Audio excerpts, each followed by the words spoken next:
I'm Charles D'Angelo, and welcome to Conversations with Charles. I think to make your life worthwhile, you have to pause to reflect on who you are, where you are, what you want, and where you're headed. If you're listening to this show, it means you're one of the few people who are looking to get more from yourself and more from your life. Maybe you're at the end of your rope.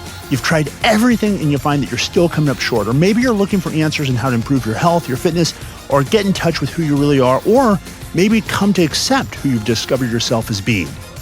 Either way, you're in the right space. On today's show, you're going to get the privilege to listen into a conversation I recently had with a friend and colleague of mine, Dr. Frank Ochberg. Frank is nearing his 80th birthday, and I say that to impart to you just how much experience and wisdom that he's going to be bringing.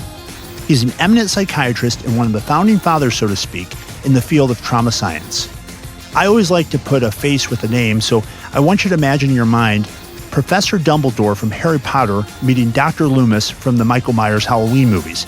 That's how this guy is. He has incredible wisdom and a really cool gravitas you'll be able to get through listening to him. If you've ever heard of the term PTSD, Frank was part of the team who originally defined the disorder.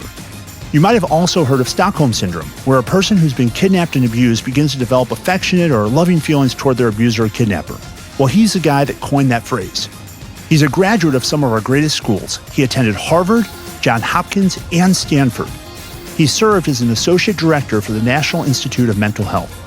As a Red Cross volunteer, Frank has helped families at the sites of earthquakes, floods, fires, and aircraft disasters. And to top it all off, he's been married for over 50 years to his wonderful wife, Lynn.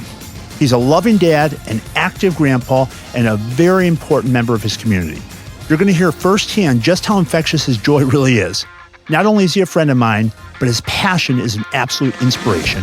Frank, I am so excited to have you on my show today. I know that the insight, the strategies you're going to offer are really going to be of tremendous value. Well, Charles, I've been looking forward to this, and it's great to be with you. Well, thank you for making time. I don't know about the way you pictured me with Dumbledore and all that, but what the heck? So first, Frank, just talk about yourself. I mean, what shaped you in deciding to answer the calling to serve others? What's ultimately led you to become the psychiatrist that you are? You know, it's hard for me to know exactly how it all happened. Obviously, I was a smart kid. People in my family didn't go to good colleges, let alone college at all. And I went to the Bronx High School of Science, grew up near the George Washington Bridge in Manhattan. My dad was a small, actually, he owned a ladies' specialty store. And he used to hold court in the back of the store with the cop on the beat, with Ben the postman, Al Castagna, the guy from the 34th precinct. And I grew up with people who came from pretty humble backgrounds, but who were thinkers and who cared about one another. I'm sure that had a lot to do with my background. Had a real tragedy. My mom died when I was 16 years old, and that was just devastating. I had a little brother at that point who was 6. In a way, Charles, I'm sure it did something for me. I had been elected president of my high school right before she died. I wish she could have seen me as a young man. And, you know, sometimes these tragedies have a way of making you a little bit more. Your life is a little more precious. If you're fortunate, it pushes you forward rather than holds you back. I teach my coaching clients that what happens to us isn't nearly as important as what we do with what happens. I mean, I believe the power of choice is a gift we all have, but sometimes we really forget to recognize that. Sometimes when tragedy strikes, we start asking ourselves, why me, instead of really, what can I learn from this or how can I grow from it? That said, what did you do personally to make sure that the tragedy that you went through didn't undermine your growth and development as a person? When I was at Harvard, I studied Shakespeare and romantic poetry, and I thought I'd become an English professor. I still have in me, Charles, some of I remember lines from Shakespeare and poetic lines, and it's part of me. But I ended up heading to medical school, and some of us who have a foot in one field and a foot in the other are better for it. I would say I'm a product of the humanities and the sciences. Mm-hmm. and you know, as you are, I love what I do. You love what you do. Absolutely. We're on parallel paths. I think we deal with slightly different clientele. A lot of the people that I work with, Charles, they've had horrible things happen to them. And I come back from an hour with somebody who's been raped or somebody who's lost a child to suicide. Mm-hmm. And I talk with my wife. I feel so privileged because I know how to listen and I know how to apply a range of tools. Yeah, I feel that often our clients give us a very special gift to be present and witness both the joys, but also trust us to accompany them and be present during the tragedies that life can bring. I found it's really, really important with my clients to remind them that we're all human and equal, because sometimes a helping relationship can endow us with much more authority or power than we really should have. And while in the short, a client might find that helpful, seeing their coach or their doctor in that kind of light, I work really hard to make sure my clients develop their own inner confidence and self-trust. So ultimately, the skills that we have go with them, freeing them of that sense that they lack the skills that all of us really need to develop. So what do you think is different about the people who grow through tragic situations as compared to those who are overtaken by them? Well, first of all, Charles, if they get to me, they come to me, that says something about them. They are willing to open up to a stranger. They've done some research because it's not easy to find the folks who are pretty evolved as healers and as guides to recovering your life. So I don't think they reach me by accident. I think they've done their homework. What I'm hearing you say is that for the person listening to really create a change in their life, no one can do it for them, not even me or you, but really they have to come to the table ready to work and willing to take a hard look at themselves. Yes. So is there a distinction the person listening can make within so they too can transcend those types of situations? Yes, and I really appreciate the question.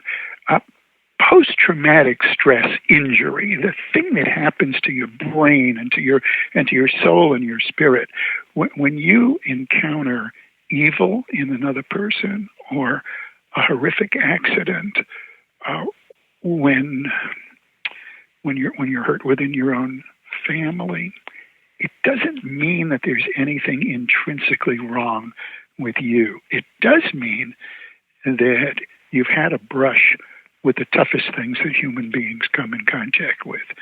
And if you can tell yourself, I can find my way back to being who I was, if you have just enough faith to search, you can find and you can really make tremendous strides. Some people are never going to get over a certain element of grief or loss or a flashback to the bad thing that happened, but they're going to tolerate it. And you deal, Charles, in strengthening people. I love the way you've strengthened yourself. Thank you. Yes, it's an inspiration. And I think there are those of us around who have had our own journeys, and we really are hungry to help others. So the people who see me have found me, and they've had enough faith in themselves to believe that they can recover. That's what they bring. But I noticed the ones who did best were the ones who had good marriages. So you're seeing the value of relationships in your patient population is absolutely a resource that any of us, when we have a certain self-trust, can invest ourselves into. I think that ultimately is what it comes down to, is being betrayed by those that we, frankly, perhaps should never have to have been betrayed by, that being a parent, perhaps. Yeah. Sometimes we forget that trusting the other isn't nearly as important as it is learning to trust yourself to be able to deal with the types of inevitable betrayals and disappointments that come up in the course of any relationship. Yes, and both of us know that having access to another human being, you're fortunate if you have a few really good friends or family members, that does make a difference. But also, Charles, what happens in my work, and I think in your work too, we find people who do not have a significant other. They're coming to us because they've been let down by human beings. Mm-hmm. And then I think we know how in various ways to help them make a connection. I think that's what it comes down to. Recognizing that as adults, we don't need to feel fearful of intimate relationships. Even though it's likely there are going to be disappointments and betrayals along the way, as adults, we now have the resources and those skills to respond to them. So in other words, we're not really helpless children anymore, dependent on those that we should have been able to reliably depend on love from when we were much younger. Well, I don't disagree with that, but sometimes it goes the other way. The self-esteem, the self-confidence is very low, and it's not going to get higher until they have faith in another person. Perhaps a mirror, someone to reflect back to them what they've forgotten about themselves. Yes, and someone who is honorable. It's so sad that some of the people that I deal with, I tell them, well, you've been raised by wolves. You have learned to adapt to a narcissistic mother, a psychopathic father, and your instincts for trusting other people are not that good. But then we work on that. So you're saying it really helps to have faith in yourself. I'm saying absolutely, but often I'm dealing with people who have no faith in themselves. When I work with any coaching client, the first relationship that we give attention to is the one they have with themselves. After all, if they're neglecting their own needs, they won't have much to bring to any relationship they get into. And ideally, I think we want to get to the place where we're going to our relationships to share more of the time than we really find ourselves going there to take. In my generation, I found people often use technology as a way to escape or avoid intimate, interpersonal relationships. And I think every generation has opportunities in different ways to kind of do the same thing. How do you think today's technology has really impacted the way we connect? Well, it's certainly changed. I've had grandkids in single digits, and they are far more facile on their iPhones and their computers than I am. And my goodness, they live in a different world. But I don't hold that against them. I call on them when I'm in trouble and I can't figure something out. Yes, but I think that's happened throughout time. There have been generations that march to a different drumbeat. And it behooves us as we get older to respect that and not to resent it and not to think that they are somehow shallow and we are profound. Every generation has its political leaders, its spiritual leaders, its artists, but the way that we function does change with technology. Now, what I really hate to see are young kids who are being trashed on the internet. And it's so easy to anonymously assault another person. Mm-hmm. And I don't know that we've developed good enough ways to help one another fight back.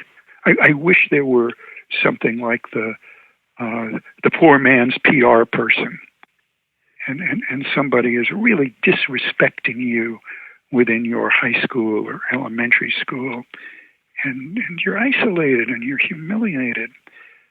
People like you and people like me, we're good at recognizing that and forming a bond and helping someone figure out how to fight for their own dignity.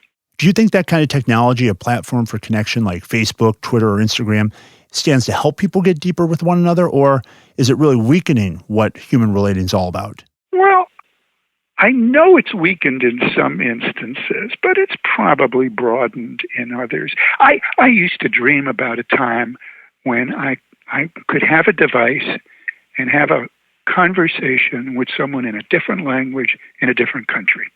And I think we're there now. So, in terms of facilitating meeting across continents, that's a great thing. And I don't know where it comes from in me. I don't know if you have the same thing, Charles. I see somebody who looks different, who's wearing a different type of garb because they come from Africa or the steppes of Central Asia, and my heart goes out to them. I feel a kind of a universal connection. And maybe that's part of the work I've been privileged to do. Maybe it's part of, I don't think it really comes from anything I learned in college or. Sounds like it's somewhat innate, this empathy you have for others. I think so. It's something that's kind of a gift. Yeah, it's more than empathy. It's that it defines me. I did some pretty intriguing work with members of the militia. And we figured out how to get along and how to advance some themes. But those guys hated to see a foreign flag raised on an American flagpole. Mm-hmm. There was a sense of, this is ours, and we're not going to let someone from another country get into our intimate space. And I see some of that going on right now, and it troubles me. I wish that in our listening audience, together we can do something to help people not just tolerate, but reach out for the foreigner, the one who yearns to come to this country. And we should have a similar interest. How much do you think introspection, that is getting to know yourself, getting to love yourself, getting to accept yourself, appreciate both the positive aspects of oneself as well as the more shadow side, shall we say, has to do with our ability to truly embrace those that we perceive as different? I think it's a good point. And maybe in advance on one, the self-love, the self-knowledge helps on the other, the connection to someone who is very different. And if we learn to be comfortable with people who are outside of our tribe and our race and our gender, we're much better off. And Charles, I had no idea that we would be talking about this, but that's something I love about you. You have a combination of an active intellect and a passion for people of all kinds, and you bring it out in me. Thanks a lot, Frank. I think these type of real conversations like the one we're having are the most meaningful. All too often, even as professionals, sometimes we shy away from being really authentic and present with our clients. So I really want to thank you for being so candid. The next thing I want to talk about is optimism. And coming from a background where my mom struggled with prescription drug abuse and alcoholism, I know what it feels like to see your best friend turn into your worst enemy almost overnight. And many of my clients have found it very surprising that I've been able to maintain a hope, a certain positivity about the human spirit. So with all the suffering you've witnessed in your 8 decades of life, what is it for you that keeps that type of optimism alive? Well, I believe it's a combination of that which is innate, that which has been learned, and that which our families and our friends have put in front of us and nurtured in us. I had kind of a tough time with my dad. I think I know he was devastated when my mom died. She was 44, I was 16, my brother was 6. And I wanted to get away from my dad. I didn't like that he was too close to me at that time. I felt he was kind of smothering me. But I look back and I see he was very invested in my growth as a person. I don't know how many of you listening out there have had ambivalent relationships with your parents. I think at some time we do have to move away. You raise a good point. I think that we all cycle through what I kind of look at as a hero's journey of sorts, where we do just what you're saying. We kind of leave home or individuate, as psychologists call it. We face a lot of adversity, opposition, but over time, through that adversity and opposition, we come to discover a certain loving force, an inner power that helps us work our way through it. And ultimately, we grow from that. At the end, we get to return home to share all these gifts and who we've discovered ourselves to be. Well, I mean, you use a fancy term, individuated, and it's a good term. We go through adolescence, which is a struggle for ourselves and our parents and everyone around us. My God, we're capable of doing stupid, arrogant things. But, hopefully we come out the other side and we're functioning adults with character. Yeah, here's something that the psychiatrists don't really deal with. Character. We deal with personality, we deal with mental illness. In my case, we deal with recovering from tragedy. But it's very hard to instill good character in someone who doesn't have it. Character has to do with having a conscience and having a capacity to put yourself in another person's place and to do it in a selfless way. I think what we are seeing now in America is two very different schools of thought, and one of them is selfish, and the other one is generous. I really try to suspend my judgment there. I mean, I understand how you can see that one as selfish, but personally, I see it more as a fear-based philosophy. I think all of us have difficulty in accepting in others what we refuse to accept or even notice in ourselves. In my life journey, I've certainly come to see that I have kind of everything in me. I have masculine energy, I have feminine energy, I have love, I have hate, I have greed, generosity. I think we all have positive, negative, and I found it's not so much what's in us, but what we act on that counts. As you know, I've worked with the Secret Service, with the FBI, with Scotland Yard, with the military. So I have an affection and an affinity. And a respect, it seems. Respect for people who function in a way that is more traditionally associated with the right part of the spectrum. And I've had the same with the left part of the spectrum. Can't we get along? We sure need each other. You don't have a whole nation if you don't have all aspects represented. And we're going through a time now where we are so alienated from one another and kind of contemptuous of one another. What do you think the steps are, Frank, for any person to really begin to develop the capacity for compassion, for understanding, for the type of love and acceptance that you see would help move our country along? I think sooner or later you have to have the experience and the gratification of helping another human being. You mentioned the Red Cross. I not only did Red Cross work here, I was with a group called Green Cross that went to Sri Lanka after the tsunami, and I stood on the water with families whose kids had been swept out to sea.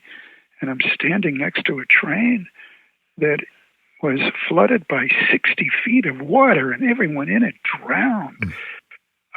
But I had the intense satisfaction of going halfway around the world and bringing whatever I had in me to people who were suffering badly, and they were better for it, and I was better for it. So if you're struggling with anything that really feels overwhelming to you, even though it might seem counterintuitive, act in spite of that feeling by doing something for someone who's even worse off than you.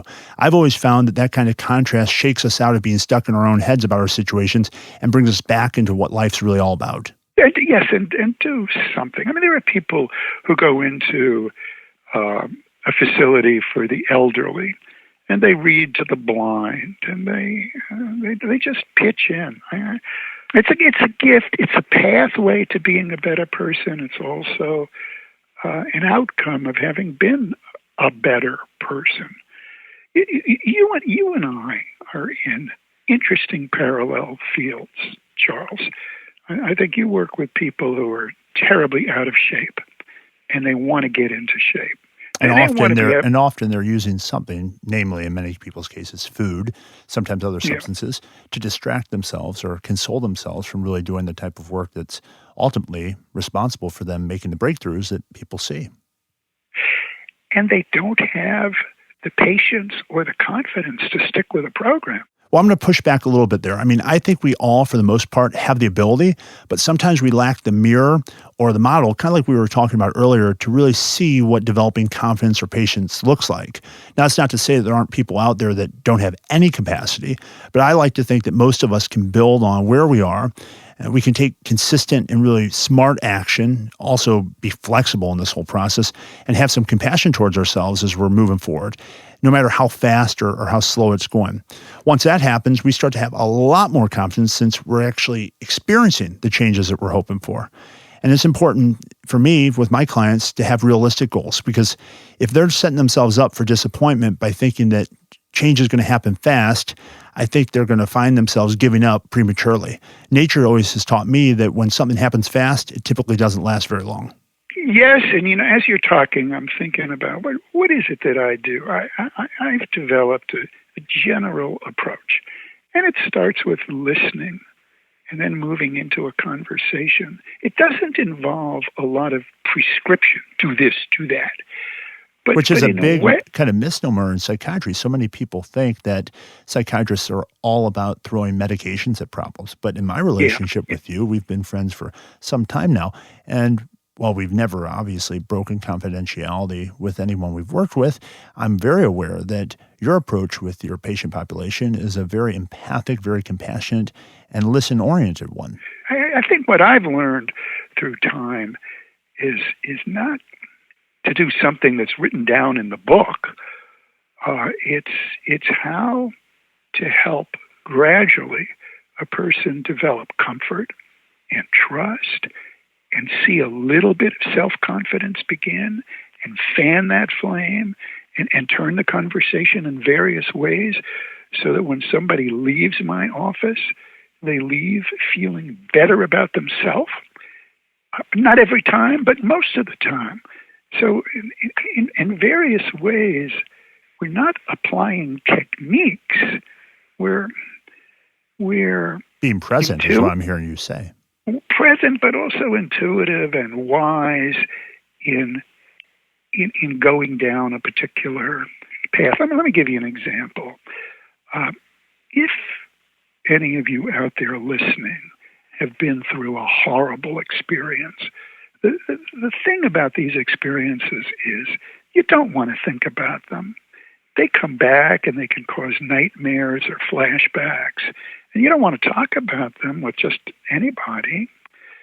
But the job of post-traumatic therapy involves taking a hard look at it at some point.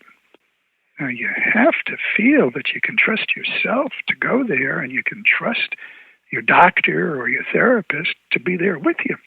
We do have certain specific ways of taking a small bite and going back. It takes a lot of courage to enter that space. Courage and trust. I had open heart surgery a couple of years ago and a cow valve put in my aorta.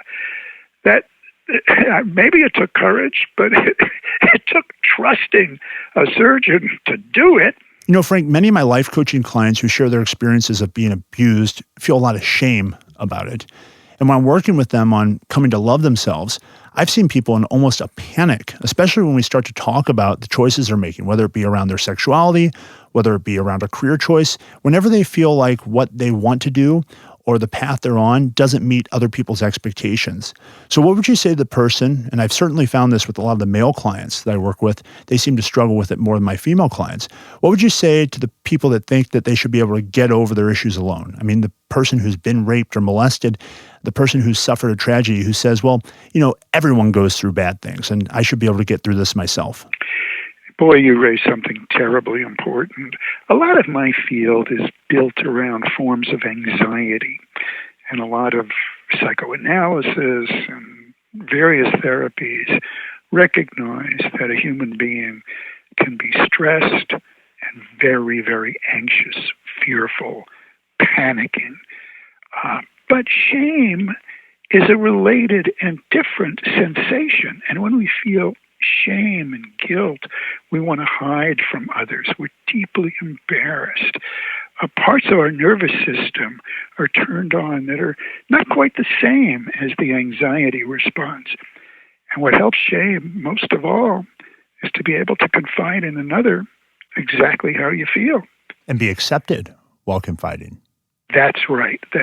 Because in the schoolyard growing up, there's something in our species that involves teasing and humiliating. We are mammals. We're close to the great apes. In some ways, we're similar to cats and dogs.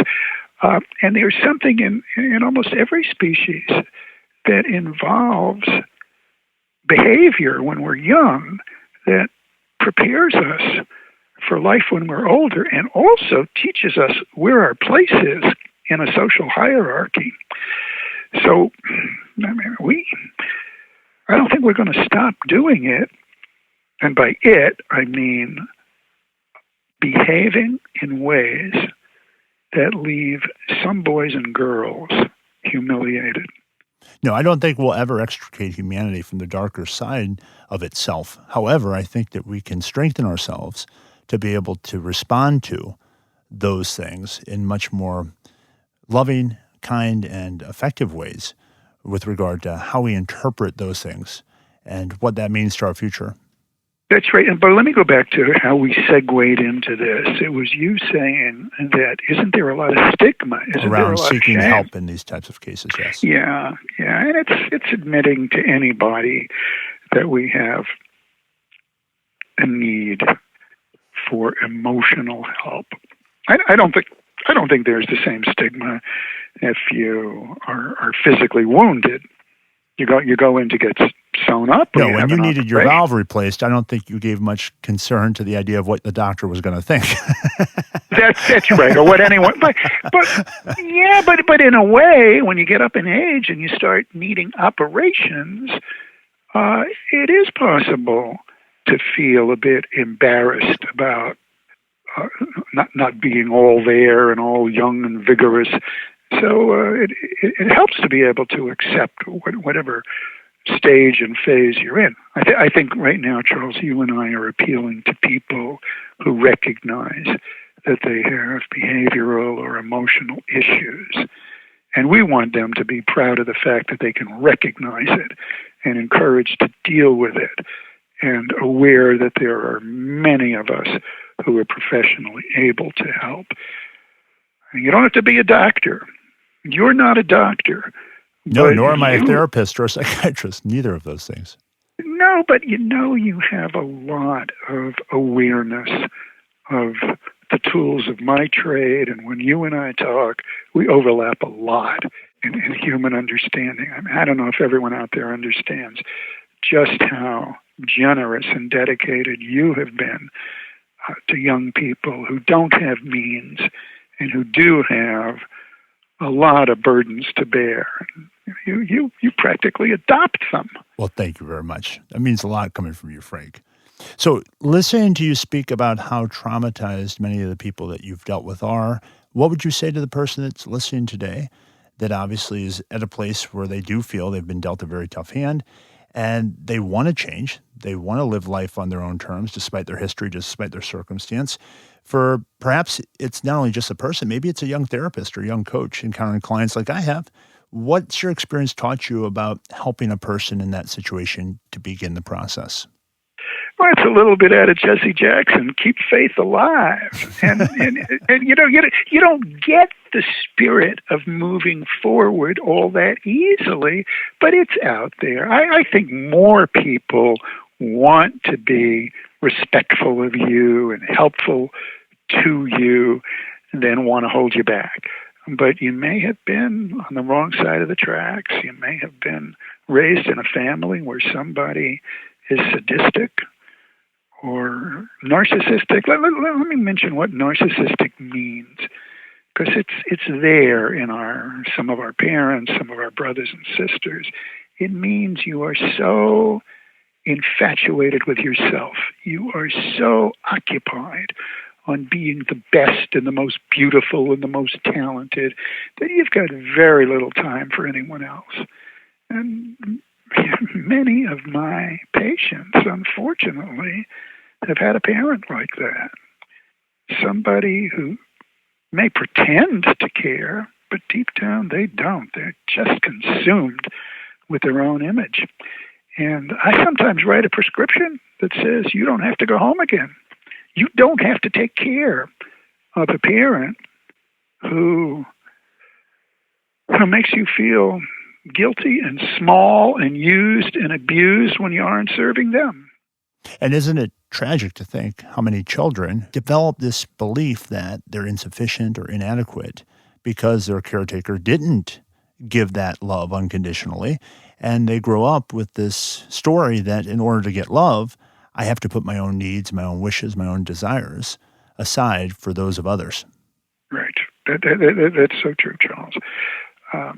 How do you begin to help one of your clients kind of deconstruct, shall we say, that false belief and start to realize that they are deserving of love independent of whatever behavior or achievement that they think ultimately in the past accounted for getting what they thought they needed?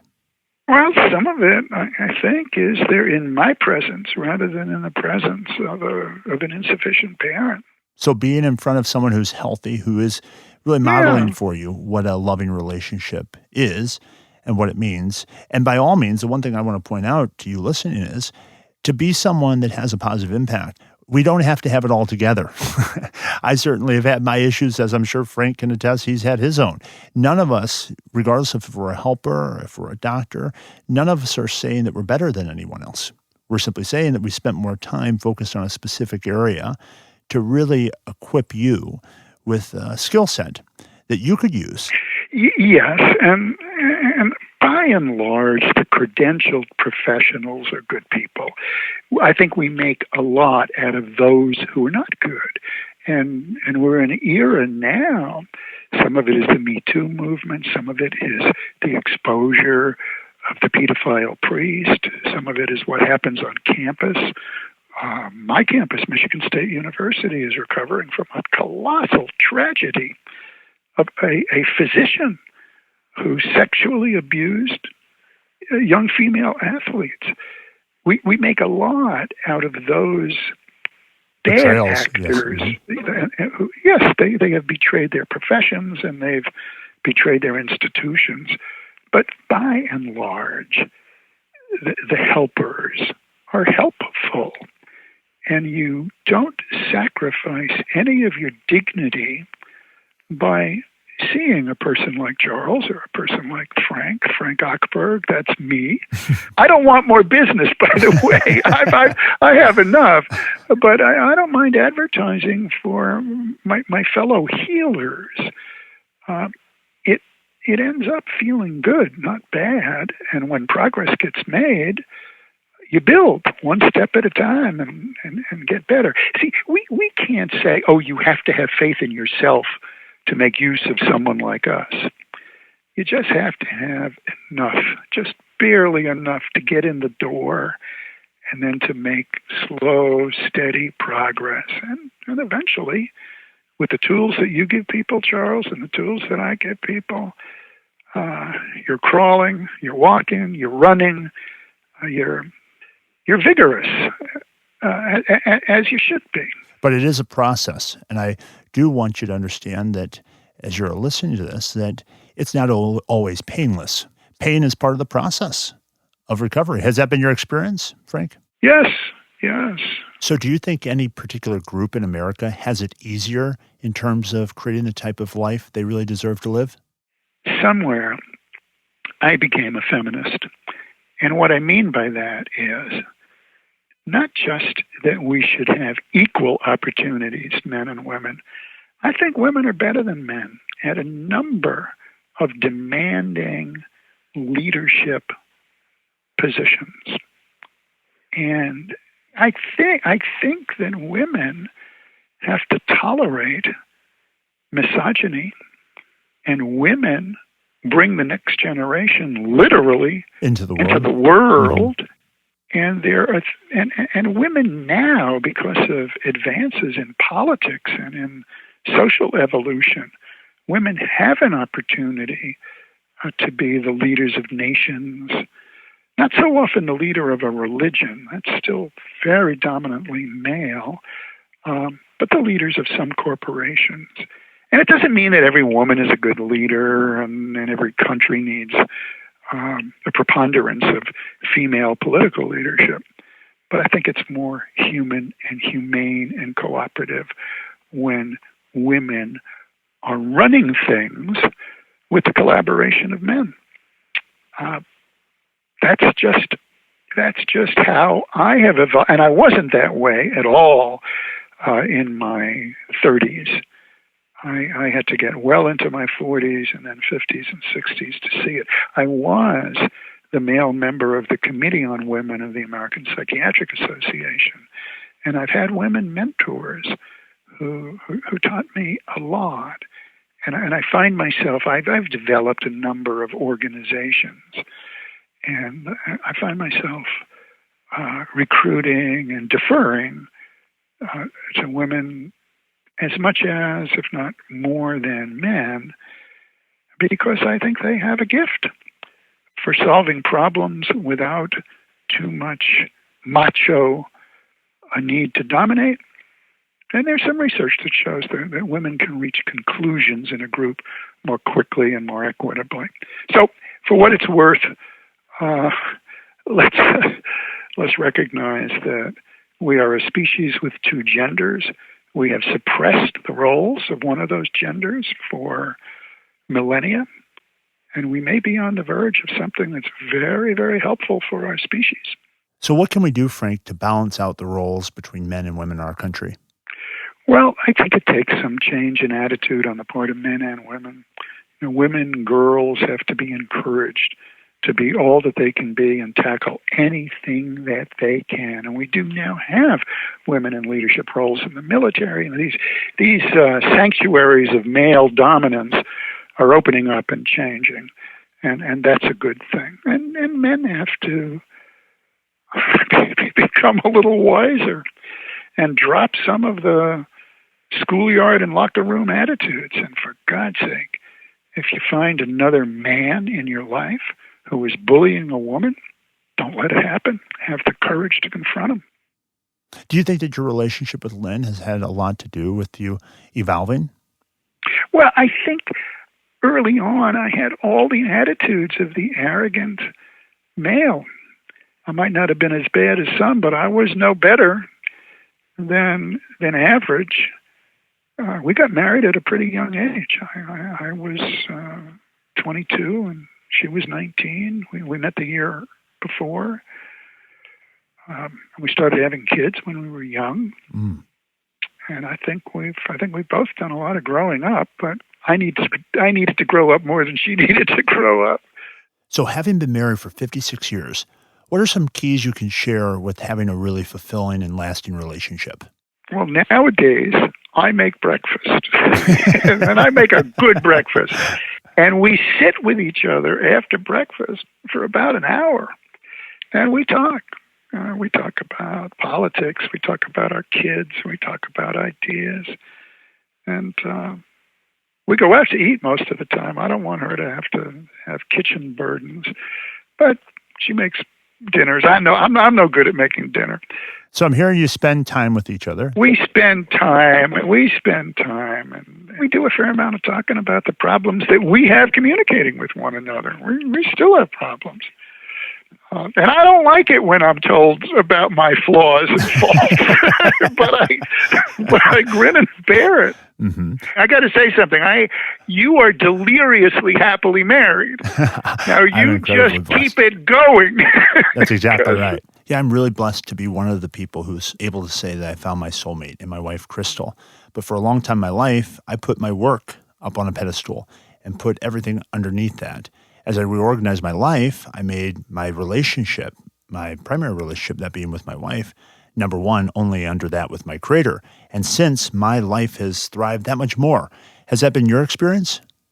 I think for people like me who have gone whole hog into professional work, there are times in our lives when we do sacrifice family. Certainly in terms of time, we sacrifice family for our work. And you're a very hard worker, Charles. But I don't want to make it seem as though I've always put family first. In my heart, I have.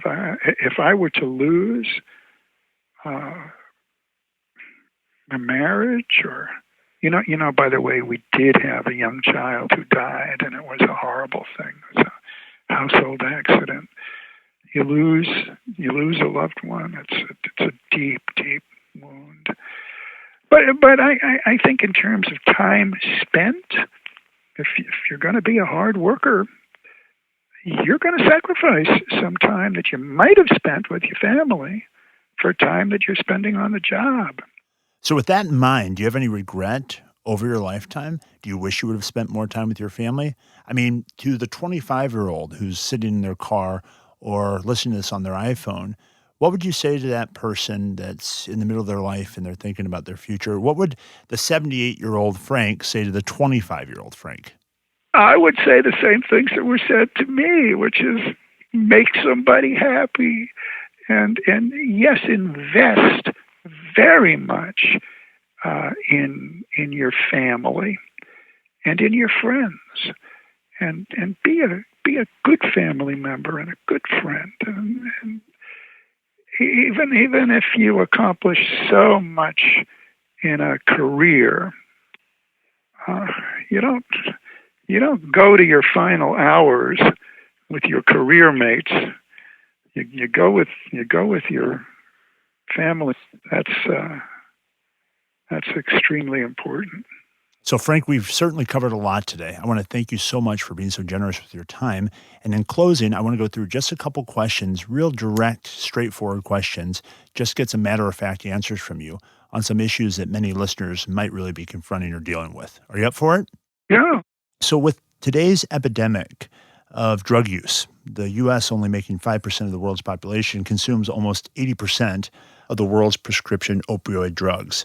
So with drug addiction, with substance abuse, such a major issue in our culture today, what would you say to the person who's in the throes of despair, who doesn't feel there's a way out? And what would you say to the person, perhaps the parent or the loved one, who's witnessing that person go through this struggle?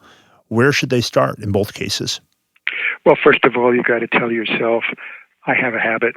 It's a bad habit. It's going to kill me. It's going to ruin relationships. And I got to stop it. It's hard to stop, but you have to make use of a lot of different tools at once. You have to look at yourself in the mirror and say, I'm going to lick it. You may need a professional who knows how to help, because some of these drugs require antidotes. And you may not have all the skills at the beginning, but look for them and take it seriously, because it's a deadly serious problem. Beth Macy is an Ochberg fellow. That means she's a journalist who worked with me along the way. And she wrote the book Dope Sick. And I think she's now made a tremendous contribution, as many have, to turning this problem around. I do think also we have to decriminalize. It's not a matter of being sent to prison for being a user. It's a matter of having good physical, mental, and moral assistance. As well as relational, is what I'm hearing you say. To beat the habits. Yes, but you know, Charles, for many, they don't have the relation. They don't have a trusting relation. They have enablers. So they really need to start a new set of attachments. And that can happen with a sponsor. It can happen in a retreat setting.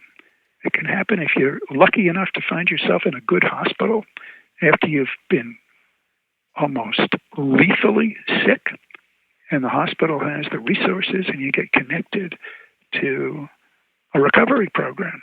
And what do you have to say to the parent of a child, whether it be an adult or a literal child, who's made promise after promise but continues to relapse, when everyone around them is telling them that they need to let it go, and especially in the case of an adult child, let that person take full responsibility for themselves?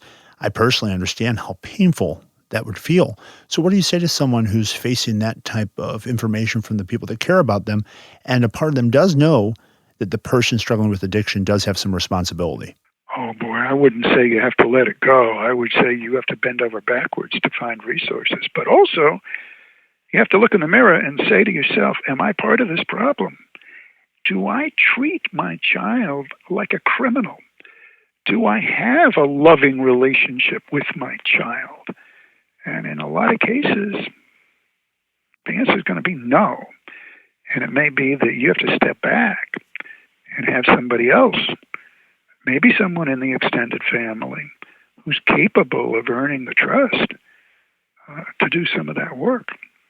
I know when I've worked with young people who are in deep trouble because they cut themselves or they abuse themselves in some way or because they make horrible choices in intimate partners, I'm not sure that their parent is the best source of help for them. So I don't want to generalize that parents are good or bad, but a parent who cares enough to want to save their child's life should ask himself and herself, am I the best one to be the next of kin at this stage? On a bit of a lighter note, what's been the most positive resource that you've turned to in the face of life's storms throughout your entire career and personal life? It's a good question, and it's a good one between Charles and Frank, because Charles is a religious man, and God speaks to you. I was not raised with that kind of religion, but I'm from a Jewish agnostic or atheist stock. The people who went before them were deeply religious. And I come out of it using what I think religious people use in a different way. I have a lot of respect for learning. I understand science. I understand the difference between fact and fiction. And I feel a spiritual sense of connection to others and to humanity and to not just the earth, but the universe. So I've got all that in me, and that's important, particularly as I get close to the end of life, to feel that life itself is bigger than any one of us, and if we play a role in something that's cosmic, we're fortunate. However I got that, and I think I got it from various ways, it's sustaining for me. And also, I'm deeply invested in wife, kids, grandkids, and I want them to prosper, and I want them to feel good about me. I feel good about them. So that kind of intergenerational love is sustaining for me. So with that idea of death being something that you mentioned we're all going to confront, many people that I deal with have regrets as they're getting close to that time in their life when it's much more tangible, something they're going to have to face. Considering how you've addressed this, is this something that you discuss with others? And if so, how do you recommend people address the terror that they have about dying or not knowing what comes after? Yeah, I don't have terror about dying. I want to be sure that my kids can deal with my death. And I've got 3 kids, and they have marital partners, and they have their kids. I've had conversations, different kind of conversations, because they have different personalities. I want them to know that I love them, and that I think that they carry on something. I don't mind their being sad and go through grief when I die, but I don't want them to feel that they've let me down or that they don't carry on a piece of me in their lives. So you're very much present with the people that are in your life. In other words, you don't leave things unspoken. I have at times, but right now, no. Right now, I feel in very good alignment with kids and grandkids. Yeah, That's I'm beautiful. fortunate. I'm fortunate that way, Charles. Not everybody is. How do you define your success personally now at this stage of your life, Frank? It's having discovered the meaning of being part of the good guys, part of whatever fraternity or sorority we have that believes in helping others. And that takes a lot of gratification from. So the investment you see that you're making into other people's lives is incredible. Yeah. And I'm partly a teacher. I'm partly a doctor. I'm an expert witness, and I'm working on some cases now that are really interesting and tough. And I love collaborating with people from other fields. So I have to collaborate with a lawyer. I have to collaborate with experts whose expertise is different from mine. And each of these challenges has me feeling involved, alive, and gratified. What would you say is the most difficult case you faced throughout your entire career so far? It's hard to say because they're difficult in different ways, but I think I've talked with you about a woman who has faced more evil in her life than anyone else that I know. When she was 3, her mother had her father killed by being stabbed to death in front of this 3-year-old who's now in her 50s. And she went through foster care placement with the foster parents, enslaved her and raped her and had her live with the pigs. I mean, this is out of a horror story. And at some point in her life, she became a law enforcement officer. At another time, she was a firefighter.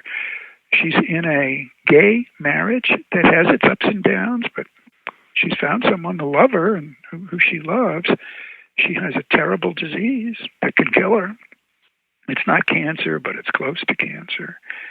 And we talk every other week. And she tells me that those conversations and what I've provided her has been the most meaningful thing in her life.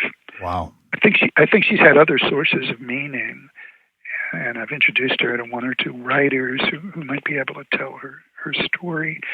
But what be incredibly impactful for other people to have an opportunity to witness everything she's been through. Yes. Yes. And I don't want to say too much because sure. I don't want to betray her privacy. And if I say too much, people may know who she is. But there have been other people like that. And I think having an opportunity to work with somebody who's very, very hard to work with, I need to do. And I'm at the stage of professional development where I think it may take somebody like me to have the experience to not only help a person like that, but to be able to feel good rather than bad in knowing all the difficulty that she still has. I think I'm helping her, Charles, have some meaning in her life and have some capacity to go back and tell these things that are so hard to tell to someone who understands it and who isn't diminished by it or terrified by it. How do you help your patient like that, Frank, to stay in the present, considering how much they've suffered in the past? It'd be so easy to imagine someone like that just being riddled with such doubt, such fear.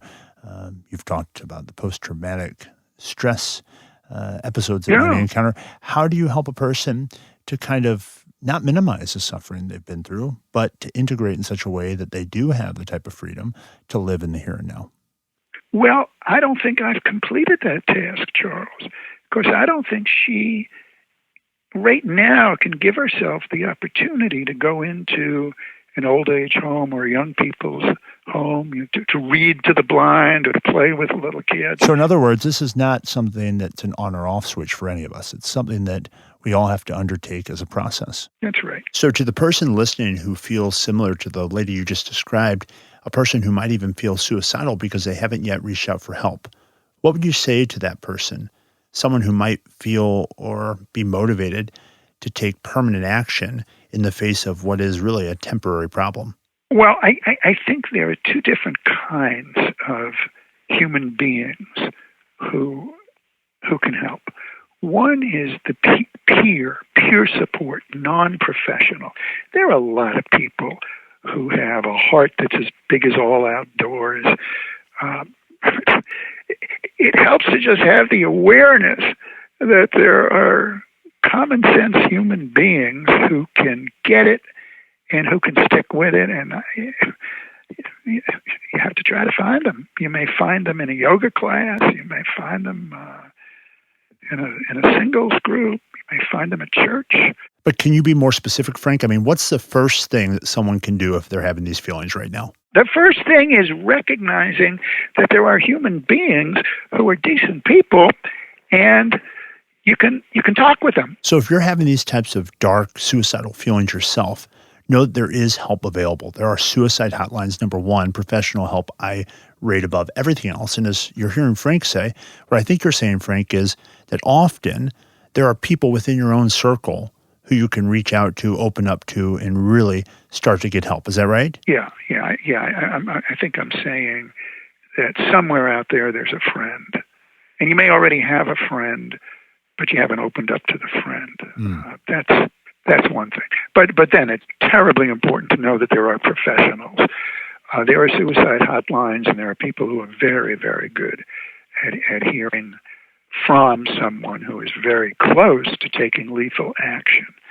And then there are a range of therapists, clergy,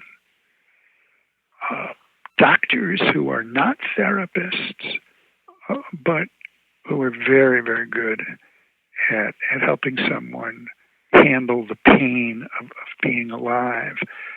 So you don't give up on the search for somebody who gets it and who will care about you. Don't give up on that. Well, I think that's very helpful to everyone who's listening. So in wrapping up, what are you most proud of, both professionally and personally? It's really changed through time, Charles. I mean, back a few decades ago, I was kind of proud of getting the Lifetime Achievement Award from the International Society of People Who Specialize in PTSD, the Society for Traumatic Stress Studies. A lifetime achievement means your peers have said, "You've done it. You're one of the people who's made it up the mountain." So I was proud of that. And I've had a few things like that, but now it's really different. That's in the past. I don't seek that. It's watching other people rise to the challenge. It's feeling that I can fan the flames of decency in students and colleagues and others that I meet, and I'm proud of helping others to move along on their own paths. I guess that's it. How do you want people to remember you, Frank? My dad said he wanted to be remembered as someone who enjoyed the show. that he had a good sense of humor, and he liked the idea of being a witness to life. I guess I'd like to be remembered as someone who brought a spark and a sparkle along the way, and who maybe helped you evolve and helped you learn how to be kind to others. And one thing I like to ask every guest that I have is, what do you think the purpose of living or life really is? I don't know if you know this, Charles, but I went to Borneo to live with orangutans in East and West Africa to look at chimps. I think it's a little arrogant of us human beings to think that our lives are that much more meaningful and precious than any other living thing. And I think the purpose of life is to just go forward. It's the way the poets like Whitman and Wordsworth and others have put it. The purpose of life is to make more life and try to learn a few things along the way. That's absolutely wonderful. Well, I hope you've enjoyed the interview today, Frank, as much as I have. Is there anything you would like to leave our audience with? I now am very dedicated to the Trust for Trauma journalism. It's on the web. You look up Trust for Trauma journalism. See, journalists don't get any credit for going into harm's way, for sacrificing their own emotional well-being in order to bring us bad news as well as good news. And I discovered this about 20 years ago. The journalist is way behind the military and the police. As a first responder, as a traumatized individual, they don't take care of themselves. So I would love to, I hope there's a billionaire listening who wants to invest heavily in this. So if you are someone who really wants to contribute to a very meaningful cause, this cause that obviously Frank is a big advocate of, go to the website traumajournalism.org. And Frank, I just want to express again my sincere gratitude. Thanks so much for doing the show today. Well, let me just leave it with my respect for you, Charles. I've been interviewed many times, and the way you interview me is as good as it gets.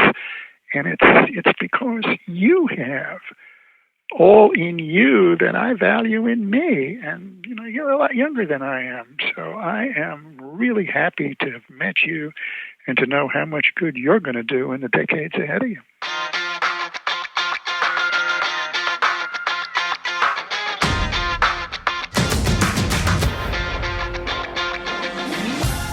You've been listening to Conversations with Charles. If you're ready to take charge of your life and you need a coach, visit my website, charlesdangelo.com, or call my office at 314-495-3228. No matter what your goal, you can make your dreams a reality.